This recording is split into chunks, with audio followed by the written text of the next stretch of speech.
The Flea Theater has been in a 6-month, but really 25-year long-standing labor dispute.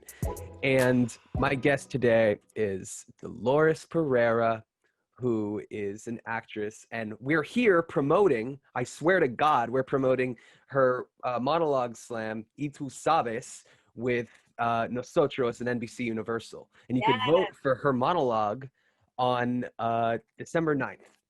And I'm very excited to do that. So how did you get involved with this organization? Tell me about them. My friend who I went to school with, his name's Juan, he sent me a link to just audition for this showcase, right? That he just found on somebody's page, like a mutual person we follow on their page. And he's like, hey, they're like showcasing Latinx voices. I'm going to audition. You need to audition, blah, blah, blah. Like, I'm like, okay, cool. So I look into it. It's sponsored by NBC. I'm like, that's dope. And the process was basically to audition. They already had a list of like semi-finalist writers. So it's a showcase for writers and actors, right? Okay. So Latinx writers came and submitted monologues. And they had like a short list of their potential monologues that they were going to pick as finalists. And the actors that wanted to audition were asked to pick 2 monologues, audition, send in a self-tape, and then pretty much you'll get picked as a semifinalist, or you know how Do you auditions like doing monologues generally? Is that like a thing you vibe with? no. It's okay, so it's just funny because I honestly almost didn't audition. Like, I Right. found 2 beautiful monologues, like beautifully written. I connected to them, and then I was like, I looked at them and I was like, I'll do it later. And then I let it sit. I went back to it and it just kept calling me, right? So I'm like, let me just do it because the language is so beautiful. But I did my tapes and I like I wasn't in love with it, to be honest. Like, I wasn't in love with what I was doing, which I guess as actors, we're never in love with what we're doing, right? Um, so, but on a whim, my friend was like, just send them in. Like, what's the worst that could happen? Just send them in. So I send them in and I forget about it. Like, I literally forgot all about it. I'm like, it's good practice. A couple weeks go by and then I hear back. And they're like, so you're a semifinalist. We've picked 27 people. So what they wanted you to do was basically essentially a callback, right? The Okay. semifinalist thing was a callback. Yeah. So they wanted to see your pieces again in front of their talent consultants. So this is also, it's sponsored by NBC, but the organization is called Nosotros org. What did they do? Yeah, they centralize Latinx voices and Latinx stories. Do you know what else like they're known for? Yeah, I mean, this is their second year doing it, this competition. So this is fairly new. Um, Oh, but I mean, I was like browsing their website. I honestly hadn't heard about them until now, to be honest with you. I just word. didn't hear about them. But they're based in LA as well. It's like it's a West Coast thing. But the actors are from all over the country that It's submit. wild though, right? Like if it was my choice, I think any actor's choice, we would not be like sitting in our rooms doing monologues for the life of us. And I feel like it's something that is really forced on us. And once you really get into doing it over and over, you realize there can be a joy in the hell of it. Mhm. Like most work that pushes the ego of an actor. Like when I was working on my 24-hour plays, sort of monologue callbacks, there was like a similar process where they were like, you have 2 days to send us these 5 uh one of these 5 monologues, and they were all like sort of COVID related. Okay. And I just sat in front of my computer doing a monologue about a guy who thinks he like contracted COVID from like a fart. And I was like, this is ridiculous. I should just stop doing this shit. Why am I wasting my time right now? Granted, it wasn't for like, what Itu Sabes does stand for is like much more like centralized on like a Latinx experience. But I knew the 24-hour plays was like an important organization and an important institution to learn how to navigate. And as we know now, it's important to know how to navigate institutions We'll get properly. there. Oh yeah. We'll definitely Um. get Oh that. yeah. But yeah, so long story short, I do the callback. They say, just, beautiful work, re-record it after, implement these notes. They gave me notes, implement the notes, You have an hour to re-record and send it back in. I'm like, all right. I'm happy with the work I did this time. I think I really took in the notes, and I'm like, okay, I'm just gonna let it be. I've gotten into the practice of like sending whatever my work is into the world and then just letting it go. Making peace with it, right? Have to, right? You have to, because if Hard. not, that shit'll haunt you sometimes. Um, Yes. so I made peace with it, and then I get a call that I'm a finalist, and then I go to Wow. LA. And you flew to LA Yeah, I flew to LA. now? I know, in the middle of COVID, right? I So had cool though. I had a quarantine for 2 weeks when I came back, and I had to get tested before I left. Hmm. But they had like super strict precautions. They kind of split us up because there's 12 finalists, so 6 people recorded on one day, and then six more. This other six recorded on the next day. Damn. Um, I'm stuck on this airplane. What the fuck is an airplane like right now? God, I feel like it depends on the airline. Who In are a you with? like You with that Southwest bullshit or I like American did Airlines? United. Oh, okay. I did United, which wasn't too bad. Like the flight to LA, it was a really big Hmm. airplane, and I thankfully didn't have to sit next to anybody. But then the flight back, it was like crammed, and I'm like, so which one is it? Like, are we distancing or not? And then it's funny because like you're flying out of, well, I flew out of Buffalo, which their airport is usually empty anyway. So I fly out of there, an empty airport, land in Chicago, and it's booming. Like everything's open, it's full. I'm like, where the hell am I? It's just like I'm like finding a corner, like Man, that's fucking nasty. I yes, the only thing I've done like 2 or 3 gigs during quarantine where I've had to go someplace and they were all like sort of little music videos and I was just nervous to be like around 10 people. yeah. I can't imagine like going on an airplane. That's incredible. What courage you have. But you know, they were bringing you there for a pretty I good mean, I had reason. to do what I had to do. Damn straight. Feels good, right? Does it feel good to be like to fly somewhere to like act and shit? It's a It great feeling. does. I was like, oh, is this what it feels like to be like important? Did But you like have no, sunglasses prepared with you and like the always, perfect shape? always sunglasses, a nice like really bedazzled mask, like Yo, I've recently endeavored in like making my mask like prettier, getting like a better mask. Cause like now it's like fashion. And over the past year, like I've done some things to like get healthier and shit like that. And when you see how your body changes, a lot of like what you wear like changes and your Yeah, style changes, and you're like, "Ooh, I feel good in this." Like, you're more confident. So it's oh like you're yeah, gonna take some risks. you are from Niagara Falls, I right? I'm from Niagara What's Falls. Niagara Falls like? What's growing up there like? There's literally two high schools, either the private school or the public one. So it's like Hmm. those are your options. But I mean, it's kind of sad because the city doesn't really pay attention to who lives there, right? It's like this tourist spot. If you're not at the casino or at the falls attractions, you know what I mean. It's kind of like they don't care about the people that live here, which is sad. It's really sad. There's a lot of like a kind of erasure in that way of that community up in Niagara Falls. For sure. For Wow. sure.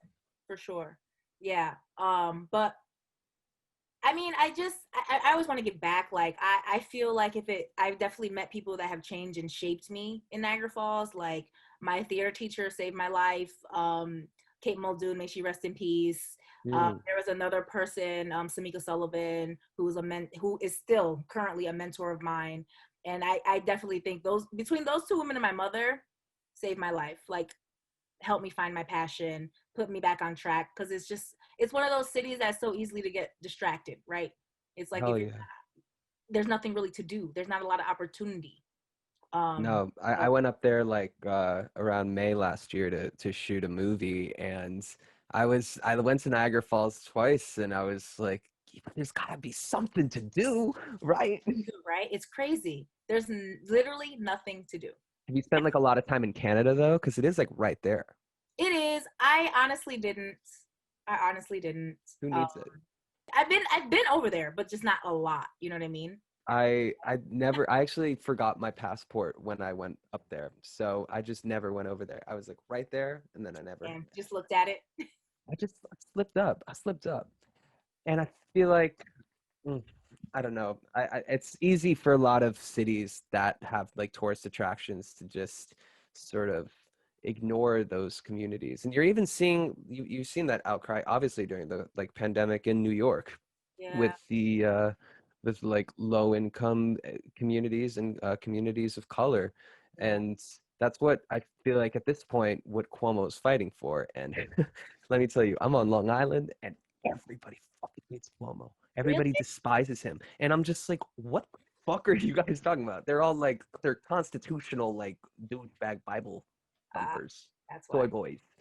Yeah. They're, My mom loves Cuomo. I'm like, I feel like you know him personally. She talks about him all the time. I'm just like, can you? no, he's an eligible bachelor. You don't, and when you have an eligible bachelor guiding you through a global pandemic, you're going to trust that man and you're going to catch some feelings. Yeah. And that New York edge helps. I fucking love New York. I love New York even more during this pandemic because it's their energy speaks to like how we need to survive. It is a survival energy. From the moment I got to New York after I graduated, it was like you got shit to do. You have to go to Yeah. work and then Immediately. you have to go make priority for your fucking theater because nobody's gonna make a priority for you. And you gotta like balance your creative life and your working life, but you really gotta pay those fucking bills because like nobody's gonna do that shit for you. Yeah. I miss it. I do. I miss New York. I definitely miss being in the When city. did you head out? When did you go back home? I left April 11th. Yeah, I left April 11th. I was on a month to month lease. I finished up my month, and then I was like, if I don't leave, I'm not gonna be able to survive. Like my jobs were shut down, theater shut down. Like there were I didn't get through unemployment. Remember that great saga of nobody getting through anybody in unemployment? That was me. I didn't even receive unemployment until May. I mean, I Oh, got back, May. but I didn't get through until May. Did you get the back pay for I like? did, Okay. which was amazing. Yeah. Um, but the not knowing, because I was just like, Mhm. I'm not gonna get through. I'm never gonna get through. You know? Nobody was. My roommate was like so fucking angry at me because he was not getting through, and I Did had a upper advantage though because I lost my job a week before Broadway got canceled. I was gonna go on a tour. That's like my whole thing with this fucking podcast is like I have nothing else to do. There's no all the walls are shutting around against me. I got to make my own shit. And basically I was gonna go on this like TYA tour where I was going to teach kids how to be healthy. So that was the point of this like little health journey I went on and all that. And honestly, it was great because it ultimately was like, well, aren't you just glad you did it anyway? And I'm like, yes, so badly. But I was able to get unemployment and I started that process like the week before Broadway shut down. I got So crazy. my parents were like, and you hate when your parents are right, right? Like it's kind of the worst thing in the world, but they're like, the world is gonna be different I for mean, my mom was the one that was like, "Come home." I resisted for so long. so did I. I did, and she was like, "Come home." Why didn't you want to go home? I felt like a failure. I felt like a failure. I was like, I'm back, stuck in Niagara Falls, like feeling like I was never gonna get out, just because a lot of people don't. You know what I mean? Hmm. And just not knowing how I was gonna get through it. I'm like, how am I supposed to act from here? How am I supposed like none of my people aren't here. Like I've created family, you know, in New York and foundation and having your own. And from that to like moving in with your mother, you're like, at least for me, I'm like, this is what I 27 living at home with mom. You know what I mean? Like it just Hey, I felt mean, bad. I felt the same fucking way from I resisted for 3 to 4 weeks. My parents were like so worried about me, and they are close to me. I'm only on Long Island. Like Yeah, I was 40 minutes from my apartment. So, the weeks after, it became when the lockdown was sort of about to start in New York, and my parents were just like, get out now. And I was like, no, I'm staying here. I'm doing what I came here to do, which is what again? I don't Right, remember because it's not there anymore. right. And they kept like bringing me soups like at the and they I was like, you can't come in though because I'm not giving you this shit. And then I thought I had it, and like maybe I did, but I don't even know. Yeah, And same. yeah, you too. I got really sick in January, and I work in hotels, so and I mean like dizzy, almost passed out, fever, all that. Like, Yeah, for the record, I saw your LinkedIn and it's very impressive. Like thank you. I was like, wow, she really like took the time to organize herself as like an industry professional in hospitality. I was like, wow, this is incredibly inspiring, especially considering like you are like a dead ass like an actress. Yeah. Um Which and like I'm not gonna lie, living in New York, I forgot for a little bit. Just trying to get myself financially in a place where I was at least you're never comfortable in New York, but Mhm. at least surviving. You know what I Yeah. mean? Yeah, So no, and but don't you think it is kind of part of it? All of it, it's all yeah. encompassing to the journey. I really do believe that. And I feel like you can't be a well-rounded artist if you don't have a well-rounded life, right? Like I'm a believer of that. It's true. It's true. And you need to be able to want it. And I think part of wanting it is having the obstacle. And not saying that you have to suffer to be an artist, Yeah, because yeah, we'll talk about that shit in a minute. That's like a really unhealthy complex to have to, accept, and you shouldn't. But the idea that you are working towards something while having to still like survive is it makes you stronger, it fortifies you.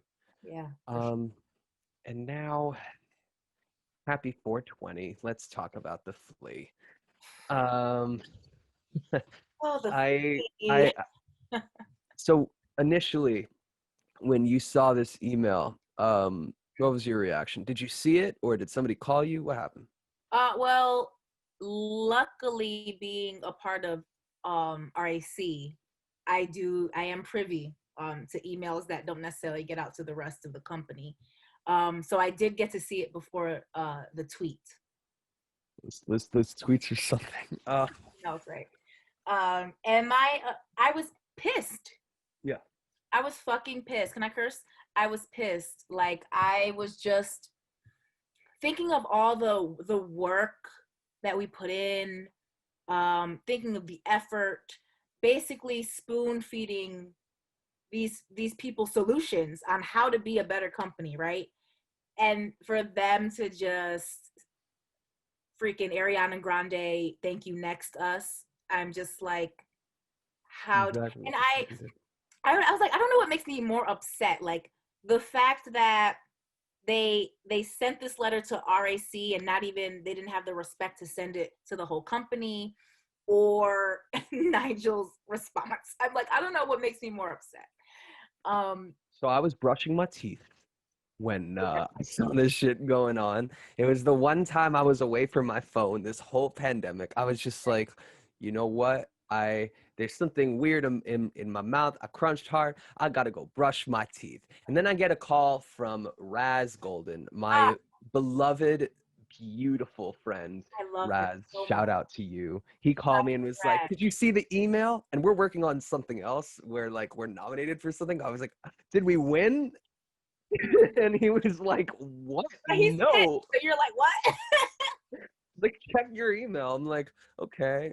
And I saw it was like about board representation. That's the thing everybody should know about if you're listening. There was an email that was sent on a thread about board representation. We were so close, like what Oscar Cabrera was saying last night. We were so fucking close. We had Carol out, and we were inching towards conversations about getting members of the Bats and resident artists on the board of directors. And on this thread, after 2 weeks of them like basically like ghosting us over and over, they were like, "This is a letter that that we made to you," and we were all just like, "Oh, Wow. so it's over then, is it? That it's over for you?" They thought it was over. I read it like thinking, did you think that we were gonna read this and then just be like, okay? I had so much fun, you guys. What a great like service we did for the Flea, you know, to help them sort out their white supremacy for the next generation. Right. Wow. Right. No big deal. Fucking believable. So yeah, that it pissed. I keep trying to put it into context, and I'm so glad we waited a day to do this, because like my instinct was like, we gotta talk about it. But then like once you breathe into it, it's like there's so much to unpack, because of like Nigel Smith's, the artistic director's email, where he has this like fascinating way of saying all the right things, and in one direction when he's doing all the right things, he just goes in the other and does the exact opposite. Opposite. And it's But like, but I mean, if you read the thing I learned with him, and I think I just have a good sense of people mhm, immediately. He reminds me of a car salesman. politician-y. Very, very, very much so. And I'm like, whenever you really look underneath what these flowery, beautiful words, because he's so eloquent and it's all beautiful. Um, Genuinely, it is. He speaks beautifully. He writes beautifully. But under it, that you got to look under it, because I'm like, Hmm. even the first phrase of like, I've missed you. It's saddened me that um per your request, I wasn't able to contact artists directly. That was never a request. We asked that you, if you're gonna speak to artists, that you utilize our mediator Hmm. because of harm that you've caused. We like, safe communication was always welcomed. You were always welcome to let us know what was going on. So for you to just kind of put the blame on the artist, right? Put the blame on the artist that you didn't want me to talk to you, so that's why I haven't. That's why you don't know what's going on. So somebody told me the other day that like I have a great way of being like self-aware in some ways, and I'm like, that's a good thing, but it can also be a bad thing, because in Nigel's case, when he talks about his white adjacency and his Ivy League academic education, and it is just the most tone deaf. I know that's not like politically correct, but like it is just so egregiously just not inhumane to just like put yourself on a pedestal like that in an email where you're talking about the moment that's humbled you. You brag about your Ivy League education, and I know he wasn't bragging. I can hear how he would take what I'm saying and put it in a different context, but he's made so much groundwork for us to just really dig in. And I really don't want to, I didn't want to burn down this place. And something that you said like from the get-go in your like in your vulture statement was that you don't want to see this place fall. You don't want to see it crumble. You actually want to help it. And I do believe in the mix, like there are some people who are rightfully angry and are like burn it down, and like, you know, you talk about policing, burn it down, and you talk about like a theater, burn it down, and you have to understand that those are two totally different things. And I mean, if there's one thing along the way I wish that people would recognize, it is that. But I still understand the the ferocity that under that. It's all justified. Yeah, and I feel like there is a such thing as righteous anger. I mean, how much abuse do you expect people to take without retaliation Yeah. of some kind? You know, like, and how a person retaliates, I don't think is up to me to judge, Hmm. because they've been abused. It's true. You know? It's true. And although the only horrible thing about that argument that you can make is that you can say the same thing about Nigel, about how he retaliates, Right. because he's been so heavily abused by the system of white supremacy that Mm-hmm. like he has, and he's learned from people tactics of oppression that honestly, like, I never even thought I would face. You know, I was just fucking trying to make a reading series, and like from the get-go, I think the importance of this movement is making sure that black people, black artists have the opportunity to create work on their terms. Mm. Because when I wanted to make work on my terms there, it wasn't even allowed. But I thought at the very least, and that's my prejudice. Yeah. That's my prejudice that like this man would want the BIPOC artist in his space to be able to create work, and whether you were a playwright or a director or an actor, you were never allowed to do that. I guess the blessing out of all of this for me, and I touched on it with other members of RAC, um, is the community. I feel like I've never felt so close to all of the artists at the Flea until now, right? It almost felt like we Yeah. were in separate worlds. Like you have your writers room, you have your directors, you have your bats, right? Like we're at the bottom, right? Right. But now it feels so much more, we're in it together. It feels so much more collaborative, and it's beautiful to see Black artists at the forefront, but also the allyship, because we're not just a theater of Black artists, we're a theater of a large faceted POCs, Latinx, white, and the way that we've come together and work together, I think is so unique in what's going on throughout, because I feel like all the theaters are having some kind of reckoning, right? But I feel like ours is unique in the coalition of like Yeah. everybody actually coming together. I don't The think problem is it is just not fucking over yet. It is really far from it. It is we have to create insurance. We have to make sure that like they don't do this again because they can. I know they can. Because like everybody who runs the theater is rich and white. That the interim vice president on the board is a huge big pharma guy. I don't know if you saw that fucking tweet. But like they basically outed him as being a person who caused the opioid epidemic I know that. because of he like invested in like fucking oxycontin. His name is like Tony something. I really should Tony? have the yeah. I didn't know that. Yeah, a little bit. I didn't know. It is that it's incredible, and they have the paperwork. They have what's beautiful are the receipts that are coming out right now. I mean, like if you needed receipts, like you could just go on that Twitter page right now, Yeah. which is not with the Flea, by the way. It Oh, is another person, a parody account, if you will. But if you wanted to check it out, it's the Flea Theater. yeah. Anyway, It's worth it. It's worth a look. it sure is.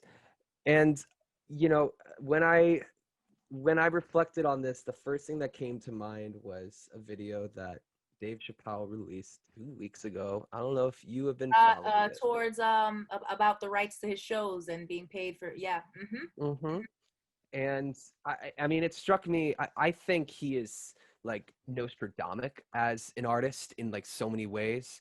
And yeah, I mean, he's definitely problematic. But like, I think the way I look at it, you look at every single fucking person in the world, you're not gonna find a perfect person in any way.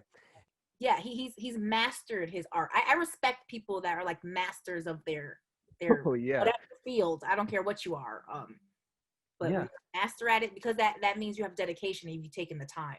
You know. Yeah, as a stand-up, he bridges the everyman with like the philosopher, which is really like he reminds me of those like old Greek like storytellers who like told a fable one time, and you know even in June when he was talking about Black Lives Matter and George Floyd in that special 8 minutes and 46 seconds, he literally was like, y'all know I've been talking about this shit for like 20 years, right? How much more? And they were like, yeah, we know. That's why we're here.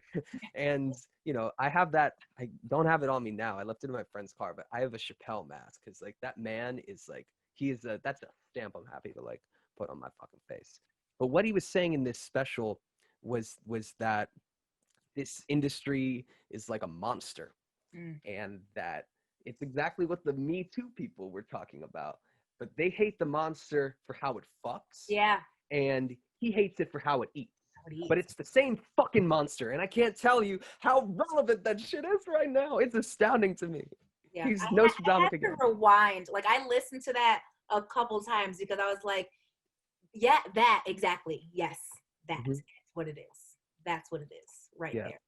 And if there's any goal I really have for the collective of artists that we are now, I guess, it's that we take ownership the way that this man does. What he did was not easy, and I still saw fear in his eyes when he was putting that shit out. Like he was like, they do not want me to do this. They do not want me to talk this way, because they're powerful people that are, and the worst part are the people not above not at the top, but the people right below the top. And that's like the board of directors. That's like Nona Hendrix. Yeah, It's all those people. yeah. They are the people that made this decision possible, not Nigel. Nigel was complicit in it.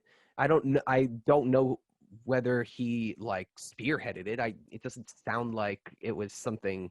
I mean, it smells like it because he did this shit like 6 years ago when he joined and made everybody reapply, which we're invited to do. I'm so excited Oh, for my we're invited? Oh, yeah. What let, monologue are you let gonna me, do? I don't know. I don't know what monologue I'm doing. I might do my Yacht to Sabes monologue. That'd be dope. I'm gonna whip out my Labute, I think. Classic. Yeah. I am excited for this statement. How much so what do you want to talk about with this statement? I mean, since this is the statement would have been out already when this airs, so Yeah. the statement is fair game. I love how you guys ended up phrasing everything, because there was a lot of talk being like, well, let's say that the theater should belong to us, right? And when you say it broadly that way, there's a lot of fears that it's like, well, you are just you're asking for like everything, aren't you? But what it became, and shout out to like the people who crafted this statement, because it is so fucking superb. I was nervous, honestly, when you sent it to me. I'm sure you were nervous to read it as well. Were you part of I making it? Yes, luckily I was. Yes, yes. Okay. Me, Zandra Clark, Brian Polek, Oscar Cabrera, Ashley Morton, Sass. I'm sure I'm missing. We also sent it to BAC for edits. Yeah. So we've been crafting it pretty much after the meeting last night. We were up until 12:30, kind of just getting ideas together. Then we met back at 8 a.m. and just kind of hammered it out until like 2:30. That's incredible. How are you? And you look stunning, by the way. I Blush. forgot to even say that.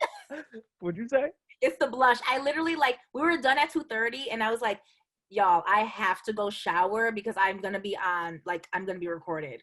If you saw me an hour ago, you would have been like, Delores, please remove yourself.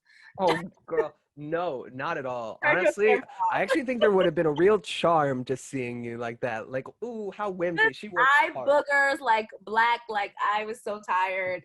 Head This is my favorite part of the statement. Hand over the keys. We do not want your name. We do not want your leadership. We are asking you, Flea staff and board, to hand over the keys to our black and brown artist. That is like by far my favorite, and trust the competency and expertise of your artists. We are ready. I guess we really are. We've spent 6 months in conservatory, haven't we? and we've been doing it. I mean, essentially, we have an administration. Like we've been organizing. They haven't helped us achieve any of the achievements that we've made. Yeah, You they've know, written vows to sure. do things. But we've come with concrete action plans and strategies. We've come with a mediator. We've come with the answers, right? And we've done the work and the research and like, listen, RIC works crazy. Like I can tell. there's a good 5 people that even when because I try to be as present as possible, but sometimes even I have to, take a step back. Those people are still there. You know what It's I mean? incredible, and you can smell who they are. I smell Brian. I smell Sass. I smell Adam. I Yeah, smell Yvonne. yeah. You know what I mean? So it's Yeah, like people are on it and it's just incredible. And I feel like I feel like y'all are gonna be my friends forever. Like you can't get rid of me now because we've been through this, right? It kind of reminds me of like Greek life, the whole like hazing process. Oh yes, You know what I I mean? suppose so. We've been It's like this is a brotherhood, sisterhood. Like this is a forever thing. You know what I mean? the hazing is to get into the institution, Right. but what we're doing is hazing ourselves out of the institution. Right. It's Or wild. we're recovering from the hazing that we went through. Jesus Christ, that is very true. That is it. If that was About 3 years of hazing, Jesus Christ. Yeah, and people, I mean, people have different, amounts of time that they've been with the company. But if you think about it, like even down to the way that Carol speaks to you, down It's to you, unbelievable. you know what I mean? Like it's very abusive.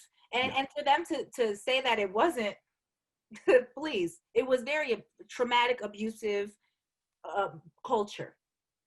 It's not like they don't even say it, right? They don't even say that they weren't abusive. They just Yeah. this is like a side statement. Everything with Yeah. these people right now has to be a side statement because if you stick too close to the facts, that's why like when Trump says shit like legal votes or like vote harvesting, it opens the door to like accept that like well if harvesting votes is illegal, which is the process of like garnering votes, uh which sounds like what Stacey Abrams did. It sounds like it, but it's not exactly what it is. And that is white adjacency in its finest, isn't it? Just that. Yep. That's Yep. exactly what Nigel says he was doing and is done with now. Y'all, Yeah. you really should watch that interview with him. Adam, Oh, like, I have it saved. I'm gonna watch it later. dude, the birds chirping in the background is just so funny. It's like he's in a tranquil state of peace, but he's like screaming in his head. It's crazy. And I the line in his letter, if you want to take a walk, like take a walk and discuss your dreams. No, Where no, I you don't at? want to walk with you, sir. Hell no. Like No, what? I'm good. Uh, It's wild too because back in June, I really did believe that Nigel could be redeemed, and like I really wanted that for him because I found myself in a position like as a white dude basically taking a black gay man's power away from him and being in that discussion, at least not like in a real serious way, but like it struck me because who am I to do that to a yeah. man who's worked so hard for that career? And And at imagine, the end of the day it became about the women around me, specifically the black women who were like, well, you're just a man, aren't you? And I was like, well, I didn't think about it that way. All right, well, he's probably shit. And the way he talks to women is egregious. yeah. And just I mean, imagine being a black person, or a black, yeah, a black person that is also advocating to take the power away from another black person. You know what I'm saying? Like that's also a tough position. Can't That's imagine. a hard position because you want to give them the benefit of the doubt, and you want to say like kinfolk, right? Whatever. All skin folk ain't kinfolk, and that's real. I've experienced that multiple times. That's real. What do you mean? Just because you're black doesn't mean you care about black issues. I mean, just because you're black doesn't mean you fight for freedom. Yeah, There are it, slaves that wanted to stay in the plantation. it's a goddamn shame. But look, you have a lot of exciting shit coming up.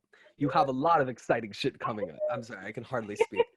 But I really want to see you succeed. And I am going to give you every vote and I'm going to harvest all the fucking votes I can for you. Call me Harvard, fucking no, Stacey.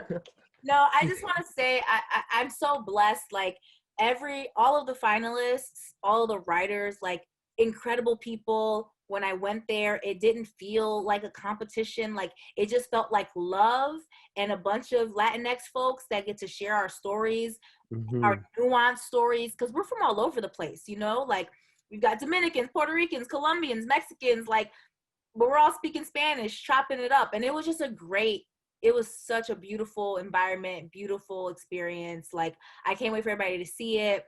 It's going to be streaming on Facebook Watch on Yes. Wednesday, November 9th at 8 p.m. Eastern Time, on the Nosotros org page. And you can check the our link tree and everything. It's going to be there too. Yay! And if you don't vote for DLO, I'm not happy with you because DLO has been advocating for the survival of Black artists for 6 months and has been selflessly volunteering her time to a community that just does not deserve her because she is one of the baddest people you'll ever meet. And thank you. I know how stressful this day was. Like for real, this is not a joke. We are really in it at this point, Mm-hmm. and I know the stakes feel really high. But I encourage you to just focus on you. Yeah. And I'm so glad I got to bring you on here. And y'all better check her out on December 9th. Y'all better vote for her. And this will be released sometime before then. So thank you for coming on, D'Lo. I really Thank you appreciate for it. having me. And you're doing dope things like your podcast is popping. Okay? It's Thank you, popping. man. Doing my best. I gotta do something with my life at this point. And ultimately you gotta make your own work if the work isn't carved out for you. Yeah. And there's no shame in that. There's actually like a profound joy in like producing your own work. And my battle is to just keep doing it in an egoless way. A battle I will continue for the rest of my life.